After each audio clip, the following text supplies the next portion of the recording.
Wala kaming babayaran sa'yo dahil walang ninakaw ang daddy ko. Ulit niya sa paratang nito. Lalong nagdilim ang mukha nitong arugante. Ikaw pa ang ididimanda ko ng libel dahil sa pagkakalat ng maling akusasyon. Banta naman ni Diana dito. Hindi siya natatakot dito. Pero sa kaloob-looban niya ay kinakabahan siya dahil maimpluwensya ito at kung gugustuhin ito ay agad na nakukuha nito. Paano nga namin matitrace kung naibigay na sa'yo ng magaling mong ama? Sa kanyang kaisa-isang prinsesa ang funds. Panunuya naman ni Benedict. Hindi ba? Kung anong meron ka ngayon ay dahil sa pera ko. Naiintindihan mo ba?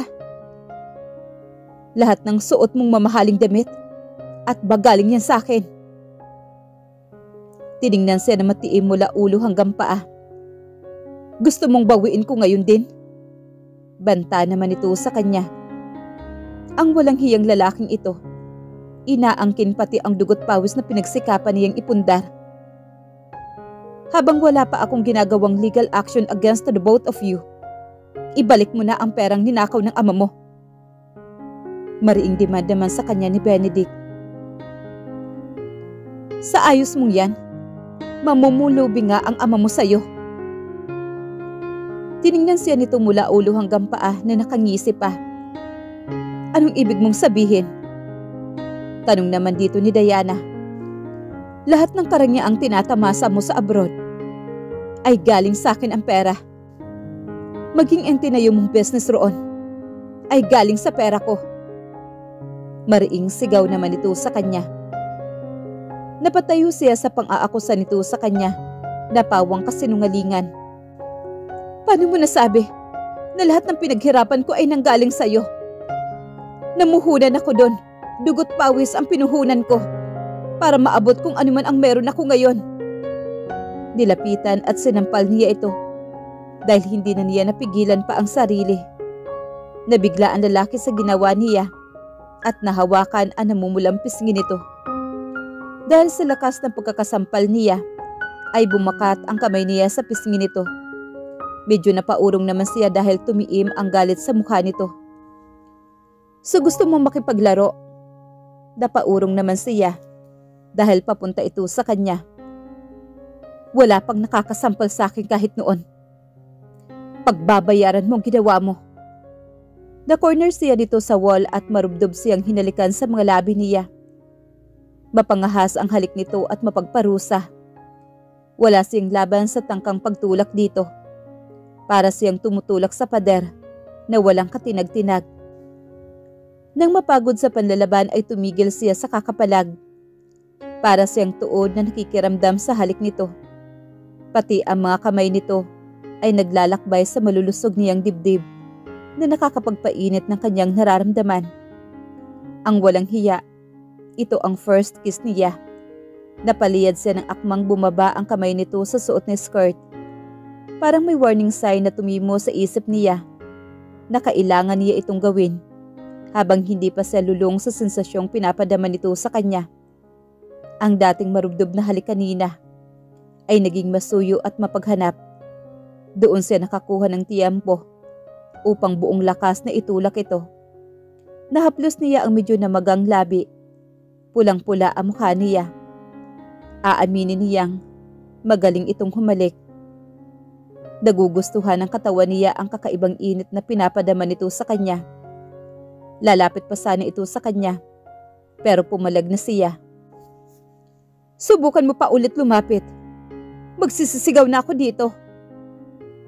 Kung gusto mo pa ng iskandalo, dadagdagan ko. Banta naman niya dito. Come on, walang maniniwala sa'yo. Lalo na't alam nila kung sino ka. Pwede kong sabihin na inakit mo ako. Ngising wika naman sa kanya ni Benedict. Sinong paniniwalaan nila sa atin? Na ikaw, na anak ni isang manloloko at magnanakaw? Pinapatawa mo ba ako? Panunuya pang lalong wika nito sa kanya. Walang hiya ka talaga. Nangangalaiting sigaw naman dito ni Diana. Huwag mong subukan ang pasensya ko. Ubos na ang pagtitimpi ko sa inyong mag-ama. Pagtatagis ng bagang naman ito. Kung ano mo yung mga naiisip mo, nagkakamali kang arugante ka. Sagot niya sa paratang nito. Paulit-ulit kong sinasabi sa iyo, miss, na hinding-hindi na magbabago pa ang isip ko. Kailangan nyo ng bayaran ang dapat nyong bayaran bago dumating ang takdang panahon. Habang wala pa akong legal action against you, kailangan nang maibalik ang funds or else sa korte na tayo magkikita. Or I will say, maghihimas kayong mag-ama ng rehas. Pinilit niyang panatilihing maging maayos ang sarili dahil kung galit ang paiirali niya, ay lalo lamang siya nitong gagalitin at mukhang sarado na ang isip ng isang ito. Sa ugali ng lalaking ito, kailangan niyang gumamit ng diplomasya at patience.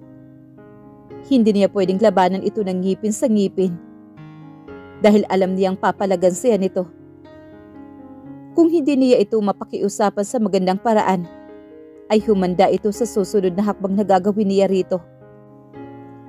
Aalis na muna ako, pero sa sunod nating pagkikita, ako naman ang kakailanganin mo. Makahulugan na sabi naman niya dito. Ako? Kailangan ang tulong mo? Nagpapatawa ka ba o nababaliw ka na? Natatawang sagot naman sa kanya ni Benedict. Tingnan natin. Hamon naman ni Diana. Okay, pang-iinis pa niya dito. Paglabas niya ay nakita niya si Melly sa labas ng pintuan at binulungan. Thank you ulit, Sisi. Aniya naman dito. Ikaw pa, malakas ka sa akin. At alam ko namang walang kasalanan si Tito Arthur.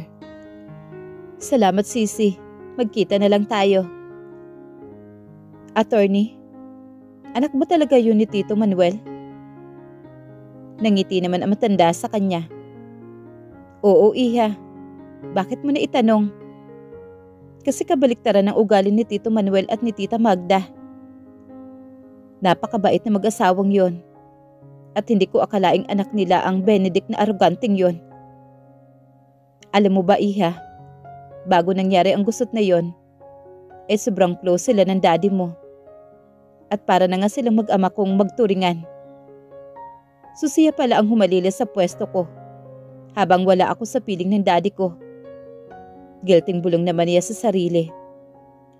Ang daddy mo, ang confident niya, at lahat ng tao sa kumpanya ay alam na siya ang pinagkakatiwalaan ni Benedict sa lahat ng bagay hingil sa kumpanya.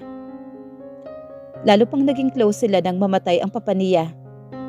Ang daddy mo ang umaagapay at sumusuporta sa kanya hanggang sa makarecover siya sa pagkawala ng ama. Ang daddy mo din ang naging mentor niya sa paghawak ng kumpanya at katukatulong niya habang nag-uumpisa pa lang siya sa pamamahala noon. Tahimik lang siya nakikinig sa matalik na kaibigan ng ama. Paano niya naaatim na pagsalitaan masasakit na salita si daddy? Gayong may malalim silang pinagsamahan ng lalaking yun. Ngit-ngit na sagot naman niya dito. Sa tingin ko, ay nabubulagan lang siya sa galit na nararamdaman niya dahil hindi niya matanggap na magagawa ng daddy mo ang binibintang sa kanya. Hindi ko rin alam kung sinong source ng information niya sa mga paratang na ito sa daddy mo. Huwag po kayo mag-alala. Lalabas din po ang buong katotohanan sa tamang panahon. Matagal pa sila nagkwentuhan at ito ang nagbigay ng impormasyon sa kanya na maaari niyang gamitin laban sa binata dahil ito man ay hindi matinag sa binata sa katigasan ng loob nito. Kinumpirma naman ng kaibigan ang nalaman niya tungkol kay attorney dahil siguradong may nalalaman ito. Nasisigurado naman niya na hindi makakatanggi ang binata sa alok niya, lalo na't namimiligro ang posisyon nito na mawala kung hindi nito malinis ang reputasyon ng board meeting ng kumpanya dahil sa iskandalo nito sa isang kilalang high-class escort na maaaring makasira sa reputasyon ng kumpanya nila. Hindi niya akalain na papatol ang isang yun sa mga bayarang babae. Batay sa status nito at itsura nito, at sa isang controversial na score ng mga politician na kilalang kilala sa media. At lalo na ngayon ay nasa mundo ng showbiz. Habang iniisip ang mga susunod na hakbang, ay napapangiti naman siya. Sayang talagang isang yun. Napakagwapo na sana, pero nuknukan ng pagkaarugante. At parang palaging leon na handang dakmain siya. Nahaplos niya ang labi niya at naalala ang halik nito. Ba't palagi ko ba yung naiisip? Siguro dahil ang walang hiya ang first kiss niya. Ilang gabi din siya napuyat sa halik na yon. Pag uwi niya ng bahay ay nakita niyang may nakaparadang isang mamahaling sasakyan sa garahe nila. Kung sino man ito ay buti na lang, ay nakapagbakasyon muna ang daddy niya at ang tita Mila niya para iiwas na rin ito sa mga maaring dumalaw na makaapekto sa kalusugan nito. Pagbukas niya ng pintuan ay tumambad agad sa kanya ang pamilyar na figura. Nakatalikod ito at tinitingnan ang portrait niya na nakasabit sa wall ng living room. Nang maramdaman ang presensya niya, ay humarap ito sa kanya.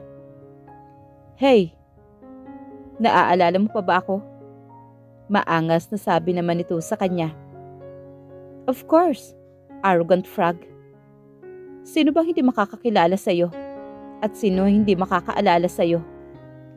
Tila isa kang bangungot sa aking panaginip. Baka gusto mong sabihin, gusto mo akong laging napapanaginipan or pinapantasyahan sa panaginip mo. Nuknukan ka rin talaga ng kahambugan, no?" Ismid naman na wika ni Diana. Kaagad na nagpapakulo ng lalaking ito ang dugo niya. Mahaba ang pasensya niya pero sa lalaking iyon, umiikli ang pagtitimpi niya. "Anong kailangan mo?" "Dumalang ako para bisitahin ang daddy mo." Sabay abot sang isang basket ng mixed fruits. "Salamat na lang sa pagbisita mo, no? Pero hindi na ito kailangan ng daddy ko. Kailangan ko muna siyang ilayo sa isang tulad mo. Baka lalong sumama ang kalagayan niya pagkakita niya sa'yo." "O talaga? Hindi ba siya magiging masaya na makita ako?" "Ang totoo niyan, naging anak niya ako noon, nung umalis ang kanyang prinsesa." Parungit na wika naman ito sa kanya. "Nakaraan na yun, mister. At kung tatanungin mo, nagtatrabaho ako doon." Pambabara na naman niya sa sinabi nito. "Okay, sinabi mo eh." Pamimiko na wika naman sa kanya ni Benedict. Sinabi niya sa sarili na maglaylo na siya sa pakikitungo dito. Pero talagang nakakagalit ang lalaking ito. Anang isipan niya. Ilang araw na din binabagabag si Benedict ng tungkol kay Diana. Minsan pa nga ay parang nakikita niya ito sa iba't ibang lugar. Pero paglilingon naman siya ulit, ay hindi naman si Diana. Nakulam na ata siya ng babaeng yon. Habang umiinom sa minibar nila, dahil hindi pa siya makatulog, ayaw pa kasi siyang dalawin ng antok at laging ang babaeng yon ang nakikita niya sa isip niya. Tuwing pipikit ang kanyang mga mata. Aminado siya na napakaganda nito. Pero madami din naman siyang nakarelasyon ng mga modelo at celebrity na magaganda din. Pero ang isang to ay ginugulo ang isipan niya. Baka may maitim na mahika ang babaeng yon. Nasa ganun siya pag-iisip nang tumabi sa kanya si Helly na halos wala nang itinagong suot sa manipis na nighties nito. "Hey Benedict, samahan kitang uminom." Sabay akbay nito sa kanya. "I'm good. Nagpapaantok lang ako." Sagot naman niya rito. Parang wala itong narinig at nagsalin pa rin ang wine glass nito at nilagok iyon. Sinalinan din nito ang glass na hawak niya. "Alam kong yung nakaraan natin ay hindi naging maayos. Dahil mas inuna ko ang trabaho ko. Mahal pa rin kita hanggang ngayon, Ben. Naging padalos-dalos ako ng desisyon at naging praktika lang ako at pinagsisihan kong ipinagpalit kita roon. Pwede ba, Helly? Get out of my sight." Banta naman niya dito. "Ano ko ba naman, Benedict? Nandito ako para makipag-ayos sa'yo. Malaya na ako. At pwedeng maging tayo ulit. At alam kong mahal mo pa rin ako tulad ng dati. Namimiss ko na yung kung ano man yung nakaraan natin. Please, babe. Ayoko nang marinig pa sa'yo yung nakaraan natin. Matagal nang natapos ang bangungot na yon. At hindi na ako katulad ng dati. Nung una mong nakilala, na kaya mong paikutin sa mga palad mo. Please lang, iagwat mo ang sarili mo sa akin. Dahil hindi ka na kahit kailan magiging welcome kung nasaan man ako. Mabagsik na tura naman ito sa kanya. Alam kong galit ka pa rin sa akin. Pero, gagawin ko ang lahat para mapagbigyan mo ulit ako, Ben. Para patawarin mo ulit ako. Pagsusuma mo naman ni Helly. At pinagsisihan ko na yung nakaraan. Dahil naging ambisyosa ako. Please, give me one more chance. Tinalikuran ito ng binata at tuloy-tuloy na pumanhik ng hagdanan patungo sa silid. Mag-isang nagmukmuk naman si Helly sa bar. Bibigay ka din sa akin, Ben. Kung alam ko lang na wala akong masyadong napala sa matandang milyonaryong asawa noon. Noon pa sana ako kumala sa amoy lupang yon. Ginamit lang niya ako. Pagdating sa kama, ang walang hiya, walang pinamana sa akin na kahit anong ari-arian, kung hindi lang ang isang kakarampot na lupa at bahay. Akala niya, napaikot na niya matanda sa mga kamay niya. Dahil binibigay nito lahat ng layaw niya, kapalit ng katawan niya. Mahal naman niya ang binata, pero mas mahalaga sa kanya ang pera noon at ambisyon na mamuhay na parang reyna. At ang walang hiyang matandang yon. Ngayon, balik ulit siya sa dating racket niya. Back to square one na naman siya. Sawa na siya sa pagiging mistress ng mga politiko at mga dong. Nakapagtapos siya ng college at nakakuha ng magandang trabaho. Iba't ibang politician at kilala sa lipunan ang nagbahay sa kanya. Sa murang edad niya noon, ay napapagbigyan nito ang mga luho niya. At nang huli ay nakasanayan niya ang ganoong pamumuhay. She wants to be a legal one now. Hindi na rin siya bumabata para manatili sa ganitong klaseng trabaho. Sa ngayon, ay isa lang ang kanyang kliyente na mapapakinabangan niya at mapapakinabangan din siya nito. Si Vince, ang kanyang nobyo ng isang vice president ng kumpanya ni Ben. Napagsasabay niya ito at ang mga kliyente niyang politician na galante kung magbayad ng serbisyo niya. He offers a good deal, money and marriage. At sino ba naman siya para ayawan ang offer niya ito?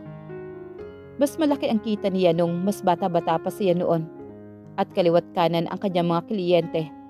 Kaya nakakapagbakasyon pa siya ng abroad kasama ng mga ito at nabibili lahat ng mga branded na gamit na gusto niya. Naranasan na rin niya ang maging mayaman. Kaya ipinangako niya sa sarili na hindi siya babalik sa putik na pinanggalingan niya. Galit na galit sa kanya si Mrs. Santillan na sumugod sa opisina ni Ben. Mami, napasugod ka yata? Pagtataka naman na tanong ng binata. Galit na binagsak nito sa harapan niya ang newspaper. Tingnan mo to. Nakita niya ang isang article na may larawan na ikinagagalit ng ina. Sisirain mo ba ang reputasyon at image mo para sa babaeng ito? Itatapon mo lang ang sakripisyo mo sa kumpanyang ito para sa walang hiyang yon? Mami, please, calm down. Walang katotohanan ang tungkol sa article na yan. Tingnan mo tong larawan na to, na magkaakbay kayo at kulang na lang ay maghalikan kayo. Hindi mo ba nakikita kung gaano karumi ang babaeng ito? At malapit na ang board meeting sa eleksyon. Our company has a very good reputation with the people, but with this scandal, it will affect our business image and your position as the CEO. Ma'am, siya ang umakbay sa akin. And I'm trying to distance myself. At maniwala ka sa akin. Nang malasing ako na nasa bar din siya at kinausap ko lang siya, walang ganoong nangyari tulad ng iniisip mo, Ma. Ben, Napapagod na ako sa tungkol sa iskandalong ito. Pagod na ako. Lalong sumasakit ang ulo niya sa babaeng yon. Huwag niyo na ho siyang pansinin, Mami. Wala namang katotohanan kung ano yung pinagsasasabi niya. Hindi yun. Kailangan kong humanap ng babae na pakakasalan mo, Benedict. Kailangan matigil na ang kawalang hiyaan ng babaeng yon at ang pagpipilit niyang lasunin ang isipan mo at masira ang reputasyon mo sa kumpanyang ito. Mapinag-iisipan ko na din yan. Pero hindi yan solusyon. Sagot naman niya sa ina. Ang solusyon, iho. Tama lang na maikasal ka para hindi na madawit ang kumpanya dito sa nalalapit na board election. Makinig ka sa akin, Ma'am. You have no choice. Pero kailangan mo nang may pakasalang babae para matigil ng skandal na to.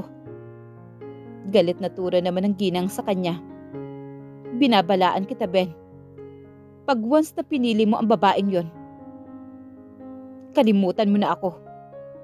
Sa simula pa lang, pinagsabihan na kita tungkol sa babaeng yon. Tingnan mo anong nangyari. Dismayadong sabi naman ng mama niya. Kailangan mo nang magpakasal ngayong buwan na to. Bago ang meeting na to.